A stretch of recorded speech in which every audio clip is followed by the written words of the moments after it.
Jackson clan, scene 16, take 1. My name is Faith Jackson. I'm the grandmother of this Jackson clan. I work for the Workplace Safety and Insurance Appeals Tribunal. I'm an adjudicator, and I have been adjudicating for 29 years in October. My name is Marva Jackson. I'm Faith Jackson's daughter, and I'm her mother.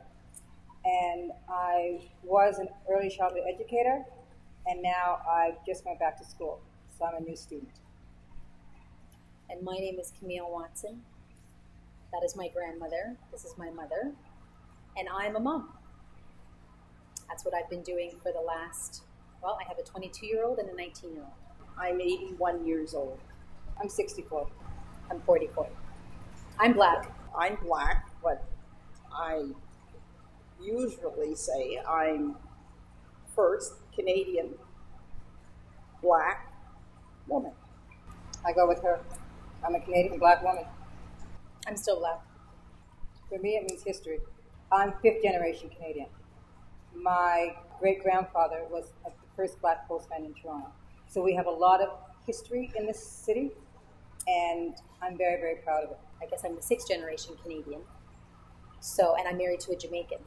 So for my kids, it's very interesting because they don't only have Canadian history, quite a bit of it, but they also have Caribbean history as well. I'm proud to be a Canadian. It's not easy, especially being a Canadian woman or black Canadian woman, and having a young black man as my son and a young black woman as my daughter. But it's you learn something new every day. During Caravana, it's amazing how every year, I swear every year we get asked, are you going to the parade? And we say, yes we are, or no we're not. And where are you from? So it's very interesting when we then say, we're from, because what we get is, what island are you from? So there's a joke around our family, we say we're from Central Island. We are not from any of the Caribbean islands. I'm asked quite frequently, what island am I from? And I have to relate to them that my mother and my father, their grandparents were escaped slaves by the way of the Underground Railroad. And they look at me and they say, well, you're truly a Canadian. You're not from one of the islands. I say, no. Well, I haven't met one of your kind before. I said, well, I'm Canadian. My ancestors escaped from the United States and came here and settled. And that's how I got here. And I always hear, what island are you from? And I say, I'm not from an island, I'm fifth generation Canadian. And then even if I don't say I'm fifth generation Canadian, I just say I'm Canadian. Then they'll say, well, where are your parents from? And I'll say, they're Canadian. Well, where are their parents from? They're Canadian. So it's really hard for people to understand that I'm Canadian. And I've been here longer than most of them have. I think with me, when I went to elementary school, being one of probably 3 black kids in the whole school, and then maybe I think 10 in my whole high school for where I had gone to school, the area of Toronto that I went to school. Even back then, most of the other blacks were from Caribbean islands. There weren't even a lot really of Africans at that point.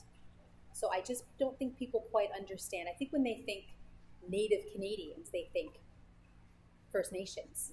They don't really think that obviously there was the Underground. I think people understand. They hear the Underground Railroad, but to be honest with you, I think some people really think it's a myth, that it's not really a thing that happened.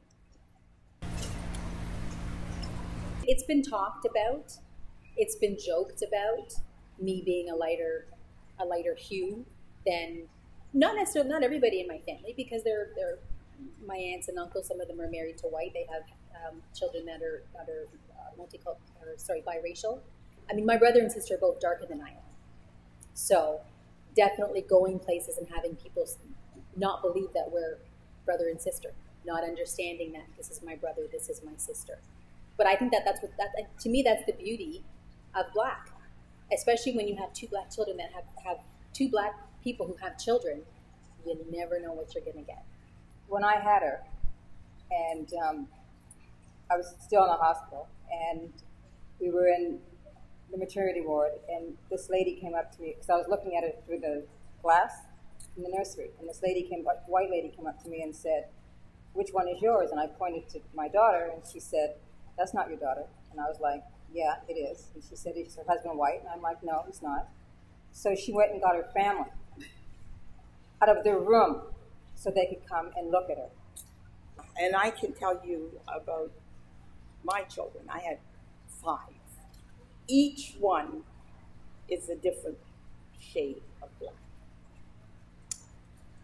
I can remember when I brought home my last child, that one of my children in the family looked at her and said, "Mother, I think you better stop having babies because you're running out of color." My granddaughter spoke about when she was in school and there wasn't a lot of blacks in the school. When I went to school, my family was usually the only black family in the school. And you had to fight your way through that school. People calling you names. And then after you would fight and talk to them, and then they wanted to become your friend. They found out that they're not really all that different. We're maybe different in color, but we're really not all that different. And I had up until maybe 15 years ago, some ladies that I went to school with that we became still friends. They have passed away now. When I was going to school, I was always the only black in my class.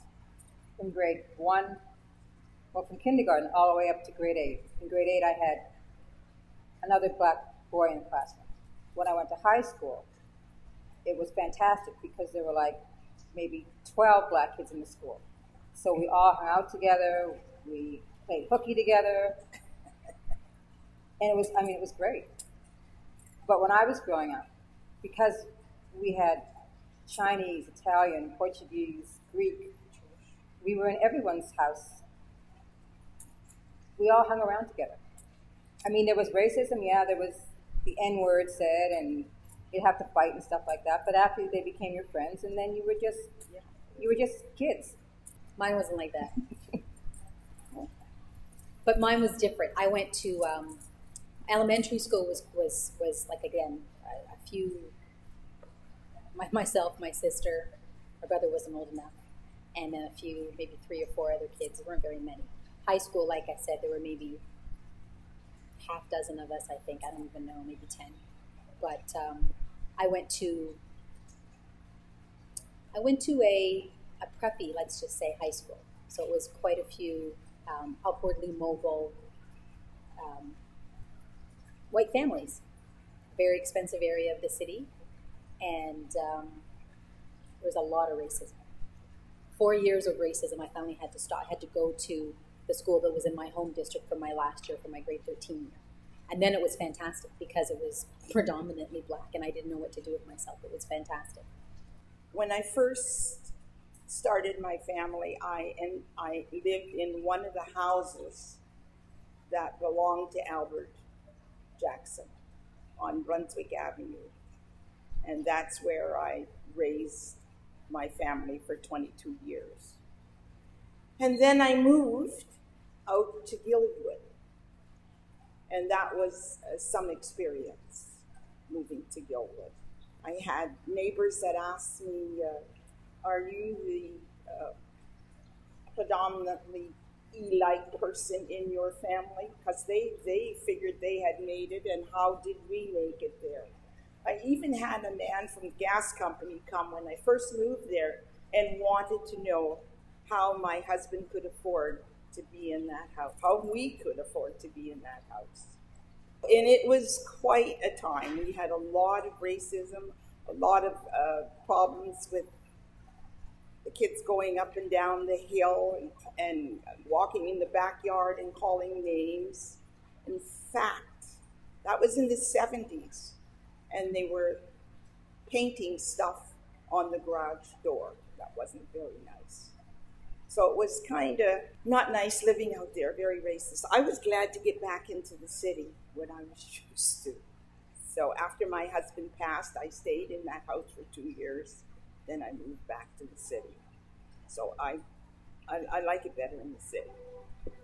Going to high school, where I went to high school for those first 4 years, and then changing and going to the second high school, was complete culture shock.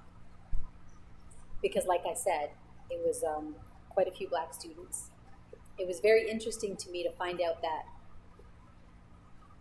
there were actually boys who would actually find me attractive. Because in the school that I went to, it was all white kids, so they didn't have anything to do. They would never want to go out with a black girl. So that was interesting.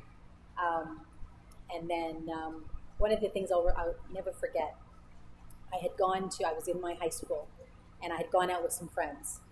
And the next day, a friend of mine had said, "Oh, my friend really likes you. She went to a different school." And I said, "Oh, that's great." And she said, "Yeah." She said, what she said was, "You're like a white Maxine." And I said to her, "What do you mean I'm like a white Maxine?" She said, her friend Maxine is black, but you're not really black. You're like a white version of her. And I thought to myself, wait a second. I'm black. And the whole acting black and all that kind of stuff, I think because I had gone to the high school that I went to, I didn't act black. So obviously I was white or whitewashed or whatever. Things were very different getting older, especially having my children and having, them growing up. I mean, my kids, we raised our kids in Scarborough for the first few years. And it was great because they were a lot of, it was very multicultural where we lived, the area of Scarborough that we lived. So my kids didn't experience racism at all until high school. When we moved out to the East End, we moved to Whitby, and 10 years ago, it wasn't quite what it is now. I had an experience like she had when I was about 13, and I was invited to a birthday party, and I went to the birthday party, and then when it was over, all the other kids were going to a restaurant, and I didn't get invited to the restaurant because I was black, and that hurt. I went home and I cried like a baby, because that really hurt.